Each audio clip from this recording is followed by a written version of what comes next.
Cerca Teleeuropa sul tuo Play Store o Apple Store e scarica la nostra app.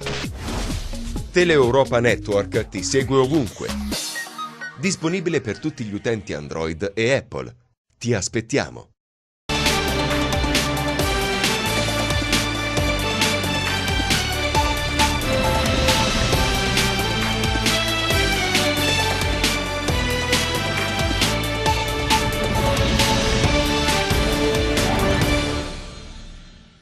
Buon pomeriggio, nuovo appuntamento con Linea Rovente. Oggi ci occupiamo della nostra regione, della nostra terra, Calabria da amare. Questo è il titolo della puntata dedicata alla produttività, alle tantissime potenzialità che il nostro territorio offre, ma che ancora non siamo stati capaci di mettere a regime, di sfruttare, di utilizzare per fare in modo che i tanti giovani, ma non solo, rimangano nella nostra terra, nella nostra splendida regione e si mettano finalmente a lavorare per essere produttivi e per poter essere orgogliosi finalmente in maniera definitiva di essere calabresi e quindi di vivere qui in questo splendido posto. E per fare questo, per raccontarvi tutto quello che è possibile realizzare con un po' di buona volontà, ma soprattutto anche con l'apporto e il supporto delle istituzioni che a volte sono fondamentali, è davvero un piacere ospitare la Presidente del Consorzio Blu Calabria, Innocenza Giannuzzi. Grazie e benvenuta. Buongiorno, grazie per l'invito. Oggi, o meglio, più che altro, questo periodo è importante per il Consorzio perché festeggiate praticamente un anno dalla vostra nascita. Dalla nostra nascita e oggi siamo presenti insieme alla Regione Calabria alla 58esima edizione del Salone di Genova. E sinceramente per me, ma penso un po' per tutti i calabresi, è emozionante il fatto che la Calabria, i nostri cantieri, le nostre imprese, il nostro Made in Calabria sia presente su una manifestazione di scala nazionale, mondiale, dove sono presenti i più grossi cantieri mondiali, dove c'è ed esiste anche un indotto turistico, perché insieme alla nautica è presente anche il turismo, quindi tutto quello che riguarda il turismo del mare. E per la seconda volta il Consorzio Blu Calabria è presente al 58esimo Salone di Genova. Lo scorso anno quindi la presentazione, il battesimo ufficiale, il battesimo del mare, come si dice nel vostro gergo, sì. Quindi la presentazione del Consorzio, a distanza di un anno siete cresciuti in maniera esponenziale. L'idea che è partita da lei inizialmente, magari di essere soltanto ristretti a quello che era il settore specifico della nautica, invece vi ha consentito di allargarvi a tutti gli altri settori collaterali. A tutti gli altri settori e di presentare tramite il Consorzio il patrimonio Calabria, quindi tutto il territorio calabrese. Quindi il Consorzio oggi abbraccia sì la nautica, ma abbraccia il turismo, abbraccia l'agricoltura, abbraccia tutto quello che riguarda il paesaggio e la cultura calabrese. Veicolare per me il mio territorio e le imprese del territorio calabrese è di estrema importanza per chi ama la Calabria. Cercare di far conoscere tutto quello che possiamo offrire al mondo e quindi poter avere la speranza, che quello è l'obiettivo, di generare attività, di generare nuovi posti di lavoro, ha un grosso rilievo. È anche una grossa responsabilità, diciamocelo molto francamente, perché è sicuramente un progetto molto ambizioso che però vede appunto insieme grandi professionisti, grandi imprenditori che vogliono che finalmente la nostra regione riesca ad arrivare ai vertici in scala nazionale per consentire anche a tantissime persone di restare nel territorio, come dicevo io all'inizio trasmissione, e lavorare qui, essere finalmente radicati in Calabria. Sì, effettivamente l'obiettivo, adesso parlo io anche da mamma, l'obiettivo è quello di evitare che i nostri giovani abbandonino la Calabria e solamente nel momento in cui ci mettiamo in gioco noi imprenditori, nel momento in cui si mettono in gioco le imprese, questo è possibile, perché siamo noi in primis a creare nuovi posti di lavoro e secondo anche a dare un indirizzo ai nuovi giovani che si vogliono affacciare sul mondo dell'impresa, sull'imprenditoria, dargli anche delle linee, delle direttive da seguire, perché è importante oggi mantenere sia i nostri giovani a livello lavorativo ma anche i nostri cervelli, sviluppare ad esempio il settore della nautica è importante perché vuol dire mantenere all'interno della Calabria i nostri ingegneri non solamente meccanici ma anche chimici, quindi sviluppare tutto quello che riguarda il sistema imprenditoria vuol dire andare a creare posti di lavoro oggi in Calabria, che è quello che la Calabria ne ha bisogno, ne necessita. In questo ambito, quindi tracciando questo solco, che gioco svolgono? Come interviene l'istituzione? Dunque, la prima volta che io mi recai in regione presentai la nautica, ma non presentai solamente la nautica, presentai il distretto nautico, perché noi partiamo dal presupposto che il sistema nautico è collegato ovviamente ai porti. Il porto è il secondo varco d'ingresso verso l'entroterra. Quindi presentando un progetto a larga scala è stato accolto dalla Regione Calabria, tanto che l'anno scorso finanziò sempre il consorzio nella manifestazione di Zagabria e poi quest'anno a Genova. Diciamo che le novità hanno sempre un attimo di timore, mettiamola così. Però diciamo che in alcune nostre richieste la Regione ci ha affiancato, anche perché è la prima volta che la Regione Calabria nella storia è presente al Salone di Genova.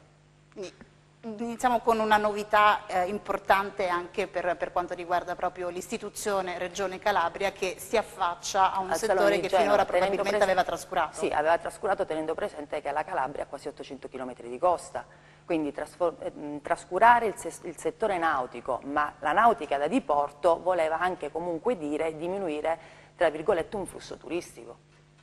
Dottoressa, perché la nautica riesce poi ad abbracciare così tanti settori? Perché io leggo la parte del turismo, il blue food, che sono insomma, diciamo, i vari sottosettori che voi avete individuato nel progetto, il blue resource, blue sport, blue knowledge, blue economy. Avete individuato tutta una serie di interventi e uno si chiede: è possibile che la nautica o comunque il mare riesca ad inglobare praticamente l'intero territorio, a tutta questa metà della forza il Calabria, mare? fondamentalmente metà della Calabria, no, dalla parte ionica e dalla parte tirrenica.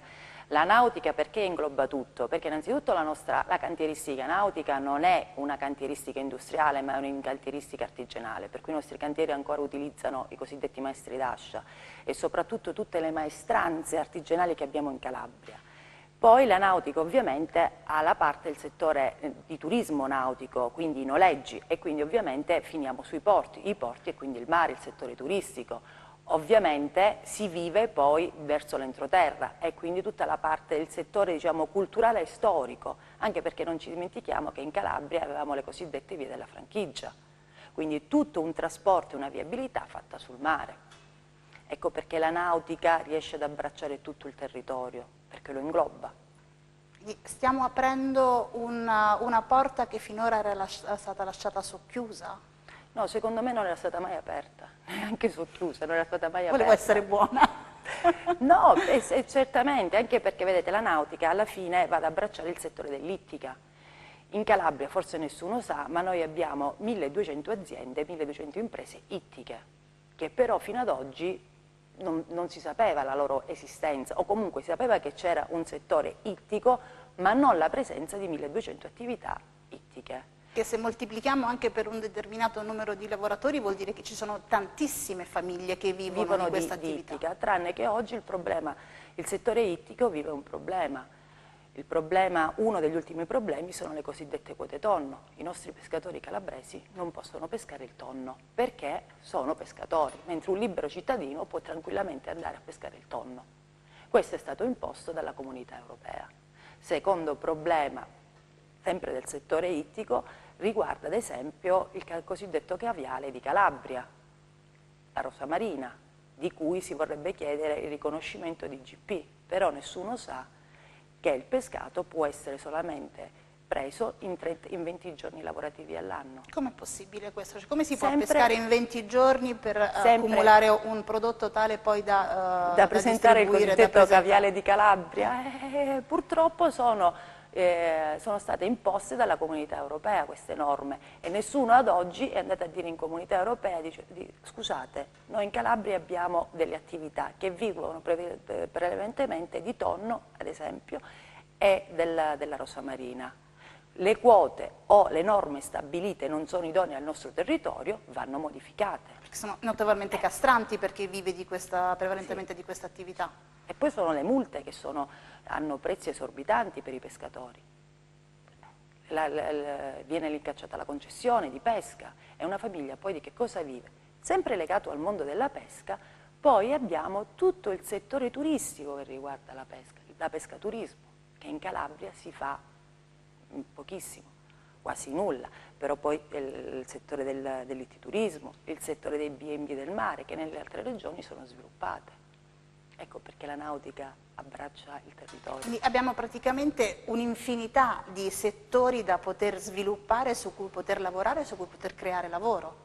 Certamente, abbiamo parlato del settore ittico, quindi sviluppare l'ittiturismo che non è presente in Calabria, sviluppare i B&B del mare, sviluppare anche delle piccole aziende artigianali del pescato calabrese, sviluppare un settore, chiamiamolo sportivo, turistico, sui nostri laghi, come accade negli altri laghi italiani, Lago di Garda, no? Dove si fanno tutti gli sport, quindi canoa, barca a vela, lo sport che può essere il kitesurf, il windsurf, che oggi sui nostri laghi non si fanno. Questo vuol dire sviluppare economia, quindi creare posti di lavoro. Sviluppare la cultura del mare, quindi scoprire quello che il nostro mare nasconde agli occhi. Se noi pensiamo che tutto il tempio di Era Lacina, Croton, è nei fondali del mare, chi lo vede, chi lo può ammirare? Non esistono effettivamente imbarcazioni o comunque strutture che consentano la fruibilità turistica? No, cioè esistono, le abbiamo noi in dotazione come consorzio, ma se non le veicoliamo, se la regione non ci permette di veicolare quello che noi abbiamo e quindi trasferirlo, no, al tour operator, al visitatore, al turista, se noi non facciamo sognare il turista verrà in Calabria ma si ferma davanti alla colonna di capocolonna sì, e non vede più nient'altro. Ad esempio sulla zona di Vibbo, forse pochi lo sanno, abbiamo i coralli, il corallo nero di Vibbo, tanto che una volta era di tradizione lavorare il corallo su Vibbo, che oggi man mano si è persa. Abbiamo un patrimonio sotto il mare infinito. Tutto sta a riscoprirlo. E soprattutto a veicolarlo. Noi dobbiamo farci conoscere, perché io sono convinta ancora che della Calabria si conosce poco e nulla, perché la Calabria ha un patrimonio infinito di cultura, di storia, di paesaggio, di agroalimentare, di ambiente, di bellezza, perché oggi quello che noi dobbiamo vendere è la bellezza della Calabria. Oggi tutti tendono al bello, quindi noi dobbiamo vendere la nostra bellezza. A proposito di bellezza e soprattutto di ambiente, c'è anche poi tutto quello che riguarda la tutela dell'ambiente e la stessa tutela del mare. Lì forse tocchiamo un tasto dolente. Lì tocchiamo un tasto dolente, però noi come consorzio più di attivarci nel senso di segnalare le situazioni, tra virgolette, le situazioni dannose che possono avvenire con l'inquinamento marino non possiamo fare. Il primo step, il primo punto dove la Regione si dovrebbe impegnare è proprio il sistema della depurazione calabrese, perché io non posso presentare il nostro mare che è splendido, però poi all'improvviso c'è un mancato funzionamento del depuratore e il mare non diventa più splendido. Per cui poi il ricordo che il turista si porterà con sé non è dell'acqua cristallina del mare calabrese, ma è di un colore un po' più scuro. Giusto un po'. Si attiva quindi praticamente una filiera, se è corretto il termine che utilizzo, dove si vanno ad attivare e incasellare tutta una serie di peculiarità e di attività settorializzate che però lavorano... Diventa un sistema, deve essere un sistema. La Calabria deve iniziare a lavorare a sistema, cioè non vivere più nel semplice individualismo. Io sono un'impresa e guardo me stesso, ma creare un sistema in modo da veicolare il turista, l'operatore, su tutto il territorio calabrese, un interscambio fra le province, l'interscambio fra i territori, andare a generare e a realizzare delle reti, delle reti storico-culturali. Ad esempio noi in Calabria abbiamo i castelli che lo sappiamo noi calabresi, ma pochi sanno la conoscenza del patrimonio che è presente sul territorio calabrese. Allora andare a creare una serie di percorsi sui castelli vuol dire veicolare l'entroterra, che è quello che oggi in Calabria soffre di più, tanto che abbiamo l'abbandono delle zone rurali interne.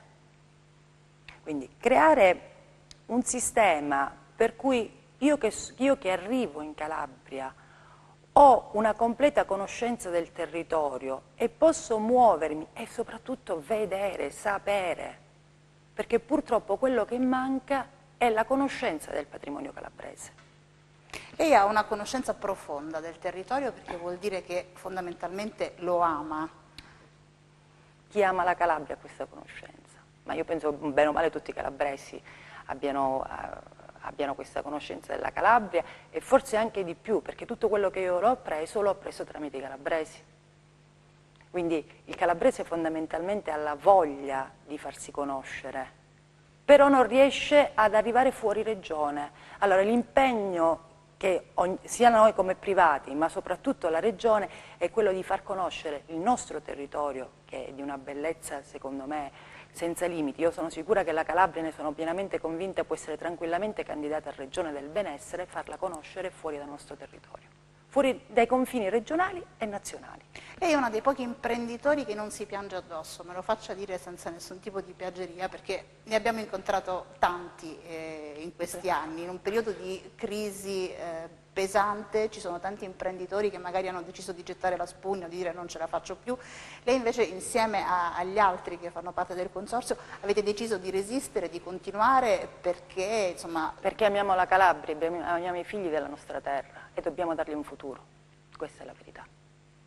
Siamo noi che dobbiamo aiutare i nostri giovani e quindi in prima linea dobbiamo esserci noi e non guardare il passato e quindi dire non è possibile, ma dobbiamo dire tutto è possibile e fattibile in Calabria, perché altrimenti se no non si va da nessuna parte. Quindi per quanti magari in questo momento stanno cercando anche una soluzione o una possibile attività da intraprendere, potrebbe essere una delle tante che abbiamo citato nell'indotto, quindi della nautica, sicuramente una via di sviluppo. Sì. Allora, il settore nautico, anche per un giovane, può trovare un suo ambito di sviluppo, ad esempio lo street food del mare, no? Noi parliamo tanto dello street food, diciamo, terrestre, dell'agroalimentare, però ecco, lo street food del mare, farlo nel periodo estivo vuol dire, tra virgolette, generare un'impresa e quindi comunque creare dei posti di lavoro. Ed è bello, no? Cioè, avere il prodotto fresco e genuino del Mediterraneo, della nostra costa, da poter provare. Lei si batte molto sul Made in Calabria, soprattutto perché al di là del suo ruolo di presidente del Consorzio Blu Calabria, insomma, è noto ai più che è anche presidente dell'Agricoop. Quindi introduco già quello che doveva essere la seconda parte della nostra trasmissione, ma credo che i due ruoli vadano a intersecarsi benissimo, sì. E quindi possiamo fare un discorso globale anche per quanto riguarda il discorso dell'agricoltura. Si batte molto per il Made in Calabria perché è giusto che si portino avanti i prodotti del nostro territorio. I prodotti del nostro territorio rappresentano le nostre imprese rappresentano i nostri posti di lavoro. Quindi se io non tutelo il mio prodotto, se io non tutelo la mia impresa, non tutelo alla fine la mia regione. Allora secondo me non è accettabile per una regione come la Calabria, che ha un patrimonio agroalimentare invidiabile, privare i nostri imprenditori della vendita dei propri prodotti e favorire la vendita dei prodotti esterni, come è accaduto un po' per la cipolla di Tropea quest'estate. Nel cuore della produzione della cipolla di Tropea, il consumatore, invece di acquistare all'interno della grande distribuzione la cipolla di Tropea, acquistava cipolla, però non provenienza Calabria e né tantomeno Tropea, ma la stessa cosa vale a dire per tutti gli altri prodotti agroalimentari come la clementina. Noi siamo produttori di clementina, siamo la regione con l'IGP, con il riconoscimento IGP Clementina di Calabria, eppure importiamo clementina spagnola o IGP patata della Sila. Siamo una regione con un IGP, però importiamo IGP provenienza Francia. Quindi il consiglio o quello che io vorrei è che il consumatore innanzitutto calabrese acquistasse il prodotto calabrese e soprattutto che ci sia una grande tutela da parte delle istituzioni e degli organi competenti a tutelare e a salvaguardare il nostro patrimonio agroalimentare. Come si può tutelare in questo senso il patrimonio, secondo lei? Allora, il patrimonio agroalimentare si tutela innanzitutto intensificando i controlli nella grande distribuzione, perché il problema nasce nella grande distribuzione, perché ovviamente per essere più competitivi rispetto all'altra grande distribuzione deve abbassare il prezzo, perché il consumatore finale viene accattivato dal prezzo e non dalla qualità del prodotto. Purtroppo bisognerebbe aggiungere, perché insomma... Però comunicare le caratteristiche del prodotto, comunicare la provenienza in maniera esatta del prodotto, secondo me è uno dei primi strumenti per tutelare l'agroalimentare calabrese, ma sia in Calabria che fuori regione. Incrementare e incentivare anche i controlli però a questo Soprattutto punto. i controlli, ma i controlli non nella grande distribuzione, a monte della grande distribuzione. Come si spiega questa invasione dei prodotti che arrivano anche dall'estero? Perché è una politica di prezzo. La grande distribuzione non guarda il prodotto, guarda il prezzo. E per cui va ad acquistare il prodotto col prezzo inferiore, per essere lei stessa competitiva con le altre grandi distribuzioni, a discapito delle imprese del territorio e soprattutto dei consumatori, perché sicuramente un prodotto calabrese a livello salutistico sarà qualitativamente anche superiore a un prodotto provenienza Spagna o provenienza Tunisia. Spesso sentiamo parlare anche di chilometro zero, potrebbe essere quella una soluzione alternativa valida? Può essere una soluzione, ma non solo quella, perché la massaia ogni giorno non avrà il tempo necessario di andare e recarsi direttamente nell'azienda ad acquistare il prodotto. Quindi la tutela, i controlli vanno fatti nella grande distribuzione, dallo scaffale ad andare a ritroso, perché poi abbiamo ovviamente gli imprenditori e i predatori.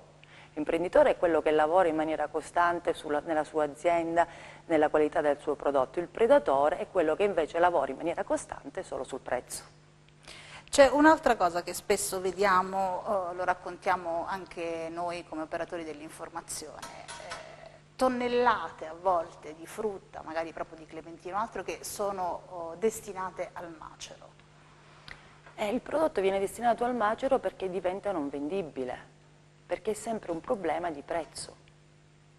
Allora, se io che entro in un supermercato, mi dovrebbe venire il sospetto come mai un chilo di clementine costa ad esempio 2 euro e un chilo di clementine costa 0,80 centesimi, un motivo ci sarà. Allora, sicuramente perché ovviamente c'è tutta la comunicazione, la pubblicità, sarà acquistata la clementina da 0,80 centesimi, da 0,90 e non quella da 2 euro, ma a discapito del consumatore. Quindi il prodotto qualitativamente buono finisce al maricero perché viene invenduto e né tantomeno la grande distribuzione ha intenzione di veicolare il prodotto di qualità in quel caso, perché gli interessa il prezzo del prodotto inferiore. Insomma, c'è davvero da fare attenzione, soprattutto da scegliere la qualità, laddove ci sia la possibilità però naturalmente di potersi accostare a determinati prodotti, perché vediamo a volte anche che ci sono dei prezzi che sono alti per alcune famiglie. Sì, ci sono dei prezzi che sono alti, ma diciamo nel campo dell'ortofrutta i prezzi non sono esorbitanti del prodotto fresco, magari del prodotto finito perché ha una lavorazione particolare, diversa, ad esempio non lo so, il formaggio ha una stagionatura e quindi dei tempi diversi, ma nel settore dell'ortofrutta bene o male i prodotti sono nella media, poi fa parte sempre di chi lo commercializza il prodotto, perché poi non dimentichiamoci una cosa, ci sono i vari passaggi, ecco perché dico il controllo va fatto dallo scaffale a ritroso, perché nei vari passaggi il prezzo lievita. Ci sono i vari ricarichi dovuti al trasporto e quindi ai vari step che I vari buyer, il trasporto, i vari buyer dei vari buyer nella grande distribuzione, allora lì il prezzo lievita. Perché secondo lei una clementina che al chilo al produttore viene pagata, diciamo, già pronta per il consumo, a 0,60 centesimi, come fa ad arrivare nella grande distribuzione a 1,80 euro? Misteri del trasporto, oserei È chiamarli. il mistero, ecco perché bisogna che i controlli siano effettuati e siano fatti in maniera costante, cioè non solamente nel momento iniziale di produzione, ma per tutto il ciclo produttivo, per tutta la campagna di produzione, ma per tutti i prodotti. Mi viene da chiedere quanto le paghino magari all'estero, visto che abbiamo anche Ma forse il prodotto, anzi non forse, sicuramente il prodotto italiano viene pagato molto meglio all'estero che non sullo Stato italiano. E Anche il comprare prodotto su calabrese. internet a questo punto. Ma sì, secondo me sì. Visto che ormai insomma siamo un po' tutti quanti vittime del web, non usciamo più neanche da casa per farci portare la spesa direttamente. Purtroppo per il prodotto fresco non è possibile. Non si sono ancora attrezzati i produttori in questo senso. Fra un po' poi vorrò chiederle anche qual è il discorso e quali sono in questo momento le misure messe in campo per gli incentivi per chi vuole aprire un'azienda agricola, ma di questo e di molto altro parleremo fra poco. Ci fermiamo per qualche istante di pubblicità. Restate con noi.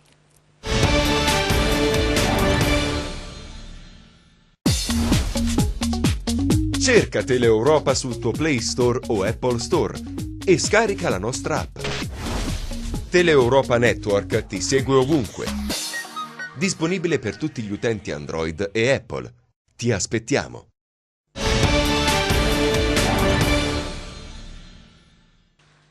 Bentornati, seconda parte di Linea Rovente, stiamo parlando di Calabria da amare, di tutti quelli che sono gli sviluppi potenziali ancora inespressi della nostra regione. Lo stiamo facendo con Innocenza Giannuzzi, presidente del Consorzio Blu Calabria, ma presidente anche di Agricoop. Stiamo facendo un discorso a 360 gradi perché siamo partiti proprio dal settore nautico per scoprire che da lì, grazie al Consorzio proprio Blu Calabria, si parla tranquillamente e si abbracciano diverse sfaccettature per quanto riguarda proprio il settore imprenditoriale, che poi convogliano e confluiscono tutta nel turismo e nella possibilità finalmente, forse come si diceva ai tempi della scuola, di far decollare il nostro territorio, il famoso volano dell'economia che era rappresentato da questo turismo mai espresso fino in fondo, o no?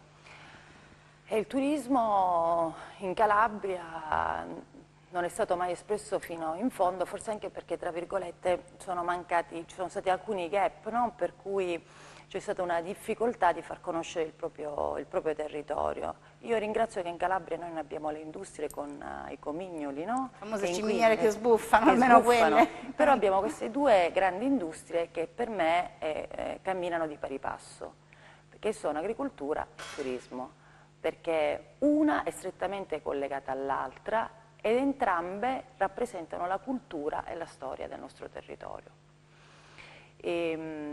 Possiamo tranquillamente partire dall'agricoltura per veicolare il territorio. Esempio, se io in un ristorante calabrese mi siedo e degusto un buon olio calabrese, non come accade in alcuni ristoranti calabresi, che invece di trovare l'olio made in Calabria troviamo l'olio made in Toscana, veicolo l'azienda agricola. Veicolando l'azienda agricola ovviamente vado a veicolare il territorio e la sua storia, anche perché noi in Calabria abbiamo avuto una serie di dominazioni. Stessa cosa vale a dire, non lo so, la Calabria è una regione che sta avendo parecchi riconoscimenti per quanto riguarda il vino, per le sue cantine. Allora secondo me sarebbe giusto arrivare in una attività calabrese e trovare una serie di cantine a sfavore anche, non è una questione di regionalismo, però siamo lì, a sfavore di altre regioni, perché questo vuol dire dare forza innanzitutto all'imprenditore vitivinicolo, ma soprattutto vuol dire veicolare il consumatore o anche il turista, in quel caso, in quel territorio. Il famoso Made in Calabria di cui parlavamo prima, per intenderci, anche perché quando andiamo magari noi da qualche parte chiediamo il piatto tipico e magari di assaggiare il vino locale, non vedo perché non lo debba fare anche il turista che viene da noi. Purtroppo questo qua in Calabria non accade. Non abbiamo la cultura del prodotto locale. Non c'è ancora quella cultura di valorizzare, ma in maniera ferma, da parte degli imprenditori, in questo caso del campo della ristorazione, il 100% made in Calabria. La stessa cosa può valere per il vino, come può valere per l'olio, può valere per la zootecnia, per tutti i settori dell'agroalimentare. Allora, dare forza a noi imprese agricole vuol dire ovviamente dare forza a tutto il territorio calabrese e andare poi a innescare una serie di meccanismi che generano a loro volta economia. Perché nel momento in cui un turista dice io voglio andare a visitare le cantine vitivinicole, non lo so, di Cosenza, del Cirotano, del Crotonese o tantomeno più, non so, dell'area di Catanzarese, ovviamente ci dovranno essere dei ragazzi che li accompagnano, ovviamente dovranno parlare almeno 2 lingue, lingua inglese ad esempio e lingua tedesca, e quello non vuol dire generare un posto di lavoro. Per cui una cosa è strettamente connessa all'altra. Non solo, ma poi quando il turista porta via un ricordo, solitamente passa sempre per il palato, perché poi ti ricordi sempre cosa hai mangiato, se l'hai mangiato, se era buono e dove l'hai mangiato. Perché in quel caso si emoziona, perché in quel caso lo riusciamo ad emozionare con i sensi. Quindi noi dovremmo fare entrambe le cose, emozionare il turista nella degustazione, tramite la degustazione, ma emozionarlo anche nel vedere il territorio. E soprattutto quello che secondo me va fatto da parte della Regione Calabria è quello di impegnarsi nel rendere il territorio calabrese bello, perché non è possibile che un turista arrivi ad esempio su Tropea e le strade, vabbè, diciamo, la viabilità, il manto stradale non lo lasciamo, però visibilmente dovrebbe trovare un ambiente accogliente, cosa che purtroppo quest'anno non è stato. Allora io ti emoziono perché ti sto facendo degustare, quindi provi, però ti ricordi perché hai visto un territorio bello. Di questo Calabria da amare dovrebbe partire un po' da ognuno di noi, amare un po' più il proprio territorio, la propria regione, per fare in modo che migliori in tanti aspetti e che poi possa essere amata e rispettata anche dagli altri. Sicuramente, le due cose, parte privata, cittadino e pubblico dovrebbero camminare insieme. Io cittadino rispetto il mio territorio, io impresa veicolo il territorio, io regione cerco di sostenere, ecco, termine esatto, sostenere il territorio e andare ad attivarmi dove c'è una mancanza nel territorio. Allora non è possibile che oggi in Calabria abbiamo una viabilità che è zero e il cittadino si lamenta perché non può raggiungere da un paese all'altro paese. Non è possibile che abbiamo delle strade che non sono percorribili a livello di vegetazione, perché qua stiamo parlando di chissà che cosa, ma di vegetazione, c'è un'incuria. Allora, quindi la Regione dovrebbe intervenire su questo per garantire determinate condizioni. Il cittadino poi ovviamente deve tutelare quello che la Regione a sua volta ha effettuato, quindi un senso comunque di civiltà, che a volte purtroppo assistiamo anche a cittadini che non amano il territorio. Semmai vanno a rovinarlo, comunque a defraudarlo di quelle che possono essere anche le strutture o quel poco che è stato fatto con a volte anche enormi sacrifici. Parliamo di agricoltura nello specifico perché c'è anche un primato per quanto riguarda la Regione Calabria di cui non tutti sono a conoscenza, la produzione del kiwi. Del kiwi. Dunque la Regione Calabria è la seconda regione italiana come produzione di kiwi, iniziò negli anni 80 con i primi impianti ed oggi è la seconda regione come produzione subito dopo l'Emilia Romagna. Prodotto che ovviamente i calabresi non conoscono, fino ad oggi hanno disconosciuto, che inizia adesso da ottobre fino nel periodo diciamo primaverile, prodotto dalle varie qualità che inizia diciamo, nella sua produzione nell'areale di Gioia Tauro, ma che oggi è presente anche sulla provincia di Catanzaro e sulla provincia di Cosenza. Quindi si è estesa la coltivazione del kiwi. Per una grande estensione territoriale. Sì. Quante persone più o meno lavorano a occhio e croce in questo settore? No, le aziende produttrici di kiwi sono molte. Basti pensare che la piana di Gioia Tauro, che aveva un regime diciamo, di monocultura, no? Rispetto a un po' di tempo fa, quindi solamente dedita alla coltivazione degli agrumi, oggi invece la metà della produzione è dedita alla produzione del kiwi e stessa cosa sta avvenendo qui sulla provincia di Cosenza, perché comunque è uno di quei frutti che in Calabria ha trovato il suo habitat idoneo. Sì, Perché abbiamo sempre sentito parlare, ecco, delle clementine piuttosto che del cedro, del bergamotto, il kiwi è sempre rimasto un po' più defilato. Anche qui una mancanza di comunicazione, forse anche da parte degli stessi produttori, non ci tenevano a fare sapere che producevano il kiwi sul territorio? Hanno un mercato estero rispetto a quello locale? Il kiwi sì, ha un mercato estero rispetto, diciamo, a quello regionale e nazionale, però diciamo, ecco, gli stessi produttori l'hanno veicolato, comunicato poco come produzione e soprattutto non l'hanno comunicato alla regione. Quindi c'è sempre qualcosa che si C'è sempre uno interrompe, è una scollamento, catena è una catena, no, che non ha degli debole. anelli sempre ben stabili e solidi, no? Per cui non cammina tante volte su due binari differenti, perché se siamo la seconda regione italiana come produzione vuol dire che il territorio ne ha prodotto. Per cui né tantomeno i produttori magari l'hanno comunicato alla regione, né tantomeno la regione si è accorta di avere questa produzione. Cioè un'altra regione del kiwi ne avrebbe fatto quasi come lo ha fatto stemma Latina. della regione. Latina ha fatto così, il Lazio, ne hanno fatto una bandiera, come la stessa Emilia Romagna, no? Del kiwi ne ha fatto un suo cavallo di battaglia, kiwi emiliano, noi no. Riusciamo a far passare le cose tranquillamente sotto banco senza... Perché non ci pensiamo, perché non è che non è cattiveria, ma parecchi imprenditori pensano più a lavorare che non comunicare il lavoro che fanno. Perché tengono talmente tanto alla propria azienda e a quello che hanno costruito che non è una questione di... non veicolano le loro produzioni nel modo idoneo. Bisognerebbe forse anche lì far comprendere l'importanza dell'apertura, della comunicazione anche all'esterno. Anche perché c'è una grande differenza tra il kiwi calabrese e il kiwi emiliano, che è legato proprio alle nostre condizioni pedoclimatiche. Il kiwi calabrese ha un grado diciamo, di maturazione, permette di essere raccolto direttamente su pianta fino a fine dicembre. Il kiwi emiliano no, per cui il kiwi emiliano viene raccolto, messo in cella con tutto quello che ne deriva e quindi non è un prodotto fresco, ma è un prodotto comunque che è stato in cella. Invece il kiwi calabrese, grazie alle temperature, può essere tranquillamente raccolto e messo nello stesso momento sul mercato. E anche questo insomma è notevole per quanto riguarda proprio le proprietà organolettiche del prodotto. Le caratteristiche organolettiche, ma soprattutto il grado zuccherino.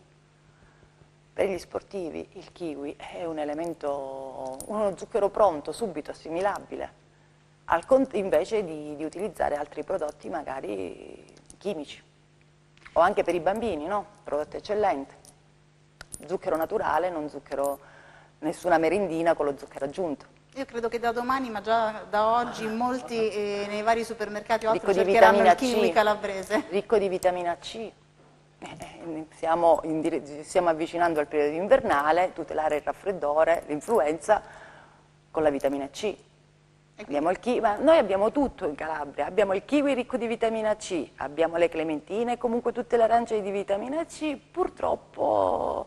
Impariamo a leggere le etichette e la provenienza dei prodotti, visto che poi adesso c'è anche l'obbligatorietà della dicitura. Ma io soprattutto da buona calabrese non acquisterei prodotto proveniente da fuori Italia, perché se io non acquisto il prodotto, ovviamente la grande distribuzione non lo ritira più. Perché non sta solamente parte nostra imprenditori, è anche il cittadino, no? Se su uno scaffale il prodotto rimane fermo 10 giorni, allora la grande distribuzione non l'acquisterà più. Se ad esempio, come è successo nel supermercato giù a Tropea della cipolla, se la cipolla non fosse stata acquistata perché era provenienza non del territorio calabrese, la cipolla sarebbe rimasta invenduta. La grande distribuzione ci avrebbe ripensato prima di fare l'ordine. E lì poi è emblematico, insomma, andarla a vendere proprio in casa un prodotto che non è del territorio. Per quanto riguarda il settore agricolo, gli imprenditori, possiamo dirlo tranquillamente, quando arriva il periodo estivo cominciano a tremare per quanto riguarda la carenza idrica. Sì, soprattutto gli imprenditori del Crotonese, perché questa è una vicenda che va avanti ormai da svariati anni e come buona norma e consuetudine, in questo caso della Regione Calabria, è quello di trovare poi addirittura di arrivo alla fine, nel momento in cui si manifesta l'emergenza, una situazione tra virgolette temporanea, però ovviamente non è giusto nei confronti degli imprenditori che ogni anno si mettono a produrre le loro coltivazioni con la paura e il timore che la società che è concessionaria della diga, la 2A2, a un certo punto decida di chiudergli la risorsa idrica. Allora io mi chiedo, se tu amministrazione sei a conoscenza di questa situazione da diversi anni, perché non ti attivi ed eviti che ogni volta gli imprenditori devono scendere sul piede di guerra? Perché quest'anno è successo a settembre, negli altri anni il discorso del ridimensionamento idrico avveniva nel periodo di giugno, di luglio. Quello vuol dire, oltre che danneggiare un settore che comunque ha una sua particolarità, l'agricoltura del crotonese, no? E comunque fanno dei prodotti che sono rinomati, come il pomodoro e il finocchio, che se non erro hanno richiesto anche l'IGP. E poi dall'altra tu metti a rischio una serie di imprese. Certo, perché comunque hanno delle scadenze le imprese per Tu quanto metti a riguarda rischio la produzione, la consegna, e quindi devono comunque seguire. Chi sta seduto dall'altra parte di noi aziende agricole deve capire e deve comprendere soprattutto che noi che facciamo agricoltura siamo strettamente legati noi al nostro prodotto, cioè vedere soffrire un'intera produzione e veder soffrire un nostro familiare, ad esempio. Vuol dire anche perdere un anno di lavoro, o sbaglio? Perdere tutto, non solamente perché ci sono aziende che possono anche perdere tutto. Se un'azienda magari su quella produzione ha puntato tutto perché ha una serie di mutui in banca, una serie di prestiti e via facendo, e quell'anno non può produrre e vendere il prodotto perché la società gli ha chiuso la risorsa idrica, perché la regione, sapendo già la situazione che ormai va avanti da 30 anni, non si è attivata o comunque non ha trovato una soluzione tampone, che fa l'imprenditore? Chiude.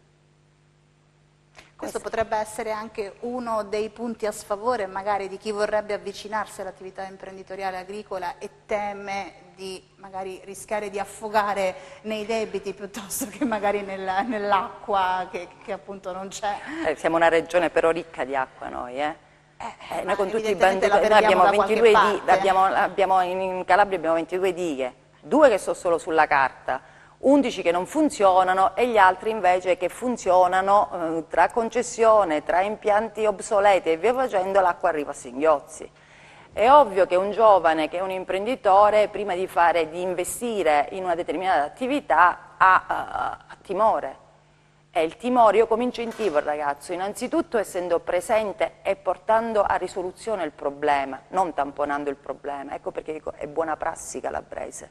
Se un problema c'è, come un ciclo produttivo, no? Io ho un ciclo produttivo, in quel determinato settore ho un problema, ho un gap, vado ad attivarli in modo da far camminare in maniera tranquilla la produzione. Allora, se la regione si attiva e quindi fa la risoluzione dei problemi in essere, prima cosa di tutto, sempre questo qui dell'acqua, snellisce il suo apparato burocratico, specialmente nei bandi, perché un giovane quando vede i bandi della regione Calabria si spaventa. E soprattutto il tempo certo dell'esito del bando. Io non posso partecipare oggi al bando e avere la risposta se la pratica è ammessa o non ammessa a distanza di 2 anni. Perché il progetto nel frattempo diventa obsoleto, magari il progetto diventa obsoleto, nel frattempo il ragazzo comunque, e mi ha rubato comunque l'attività ha investito i fondi. L'attività ha investito dei fondi per il progetto. Per cui comunque c'è sempre un'uscita che ha dovuto sopportare l'azienda, quindi un tempo certo. Io oggi partecipo al bando, a distanza di 3 mesi devo avere l'esito del bando. Sono cose, soprattutto per quanto riguarda i pagamenti, certi, non è possibile che noi come Regione Calabria, nel momento in cui tutte le altre regioni italiane si pagano, il nostro sistema Arcea non funziona, per cui nella normalità, e ormai sta accadendo da oltre 4 anni, gli aiuti agli imprenditori agricoli avvengono come da normativa europea il 30 giugno. non prima e non dopo. Scadenza fissa. Scadenza fissa. La Comunità Europea stabilisce che il 30 giugno devono essere erogate tutte le somme per gli imprenditori agricoli, ovviamente il sistema Calabria non le anticipa, non ce lo fa questo regalo, ma puntualmente a scadenza del 30 giugno, per poi non parlare di pagamenti come ad esempio ci sono dei pagamenti che sono fermi dal 2015 in Regione Calabria, dediti all'agricoltura. Per cui il sistema Calabria, la macchina burocratica e amministrativa va velocizzata con tempi certi e sicuri, se no altrimenti l'imprenditore rischia di sé. Oggi la maggior parte degli imprenditori sono talmente lontani perché stanchi di questo sistema che gli investimenti li fanno a spese proprie. Forse perché nelle istituzioni ci sarebbe bisogno invece di una collaborazione maggiore e di avere proprio degli imprenditori all'interno che diano dei consigli, delle dritte anche su come funziona realmente la vita dell'imprenditore. Dovrebbe esserci l'ascolto. In una parola. Dovrebbe essere l'ascolto. Ascolto che a volte c'è e a volte non c'è, purtroppo. Ma il problema reale della Calabria è la lungaggine della macchina burocratica. Perché è uno dei problemi, e questo è. Perché dall'altra parte manca l'ascolto, perché gli agricoltori fanno delle richieste. Ad esempio, noi abbiamo avuto il riconoscimento dell'IGP Olio di Calabria, okay, che è un riconoscimento importante per la Calabria. Ad oggi ancora noi non abbiamo un piano olivicolo. Allora, io imprenditore, o io ragazzo, o giovane imprenditore che mi voglia affacciare sul mondo dell'imprenditoria agricola, voglio andare a realizzare un nuovo oliveto. Con quali fondi le faccio? Con i miei, perché il piano olivicolo è fermo, quindi l'investimento lo faccio a spese mie, però nel frattempo ho il riconoscimento regionale IGP Olio di Calabria, però non sono supportato dalla regione per andare a fare gli investimenti in campo olivicolo. E questo è lo scostamento, la disconnessione che c'è oggi tra il nostro mondo imprenditoriale, che può essere dell'agricoltura, turistico, nautico, e la regione. È una comunicazione, noi comunichiamo, ma a volte dall'altra parte non viene recepito. O viene recepito con dei ritardi che a noi sicuramente a noi non ci giovano. Credo che sia dovuto anche probabilmente, perché ormai nella maggior parte dei casi siano dei bandi recepiti a livello europeo, che anche lì ci siano dei tempi lunghi, non so se magari mi sto sbagliando in questo caso. No, i bandi della Regione Calabria no, cioè viene effettuata una programmazione in base ai fondi disponibili. Sono direttamente bandi regionali, vengono effettuati, sì, no, siamo più, allora se come impresa partecipiamo a un bando europeo abbiamo una risposta prima dall'Europa che non dalla Regione Calabria, questo è assodato. È una tempistica troppo lunga, o perché sono bandi che hanno dei fondi finanziari messi enormi per cui partecipano tutte le aziende, o perché sono dei bandi che comunque non hanno un indirizzo specifico per cui poi si crea confusione, o perché sono le domande che giungono in regione. Qualcosa ci sarà, però alla fine la ricaduta è sulle spalle nostre. Ormai è sotto gli occhi di tutti, questo è un problema che comunque la Regione deve risolvere, perché poi si innescano. Allora, se io ricevo un finanziamento, io ho fatto una pratica, ricevo un finanziamento, ovviamente mi attivo per la realizzazione e non innesco un indotto economico, una cosa che mi attivo da solamente io e sarò uno, una cosa che magari, non lo so, 7.000 aziende calabresi hanno partecipato al bando, sono state ammesse e iniziano i lavori e si crea sempre un circolo economico virtuoso e si rafforza. Dobbiamo sperare insomma che finalmente la macchina riesca a snellirsi e riuscire a recepire le richieste che arrivano dagli imprenditori, ma ritengo non solo dal settore agricolo, ma penso che siano dal settore turistico, da tutti i settori. Una voce unanime. Sì, c'è questo problema che ormai va avanti da anni nella regione e che non riescono a trovare soluzioni, ma una soluzione ci dovrà essere, come le troviamo noi nei sistemi produttivi, ci sarà anche a livello regionale. Quali sono i prossimi obiettivi di Agricoop e di Blu Calabria? Allora, quello di Blu Calabria, vabbè, sicuramente prossima tappa sarà il Salone Nautico di Parigi. E comunque cercare di arrivare a presentare la Calabria, quindi la Calabria non vista solamente come nautica, ma tutto il sistema che è l'indotto, cioè quindi turismo, cultura, paesaggio, quindi il patrimonio Calabria all'estero, anche alle prossime manifestazioni del turismo, e dare una serie di percorsi ed indirizzi al turista che arriva. Noi non abbiamo bisogno del turismo di massa, noi abbiamo bisogno di un turismo alto, di un turismo che sappia apprezzare quello che è la Calabria e veicolarlo nella maniera idonea e giusta. E soprattutto quello che a me piace è avere un quadro generale. Ovviamente nessuna azienda perde la sua identità, ma quando si presenta con un unico brand. E quindi con maggiore forza e maggiore forza, garantendo all'utente finale una serie di requisiti, perché la forza poi è quella. Quindi standard di qualità ben definiti?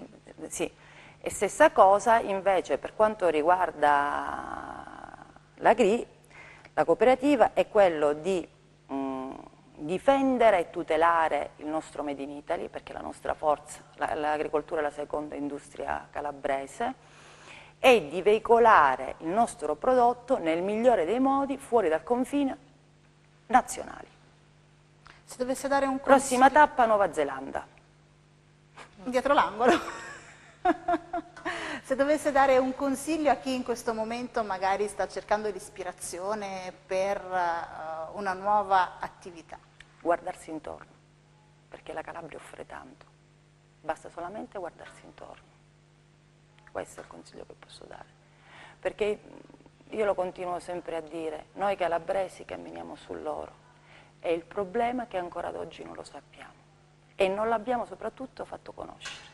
Quindi qualsiasi ragazzo, qualsiasi impresa, no? Basta che si guardi intorno, trova subito la nascita di un'impresa o l'ampliamento dalle nostre radici della Calabria, dalla nostra cultura, dalla nostra tradizione, che poi è quello che ama.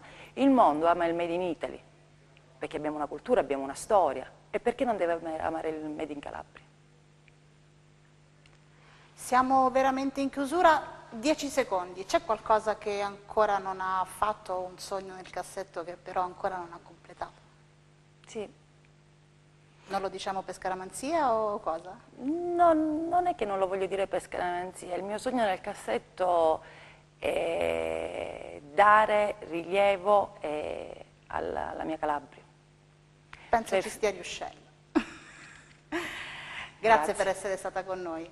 Grazie davvero, in bocca al lupo per tutto il lavoro che sicuramente sarà tanto quello che dovrà affrontare. Grazie anche a voi per essere stati in nostra compagnia, io vi do appuntamento alla prossima settimana e vi lascio come sempre in compagnia della rete. Arrivederci.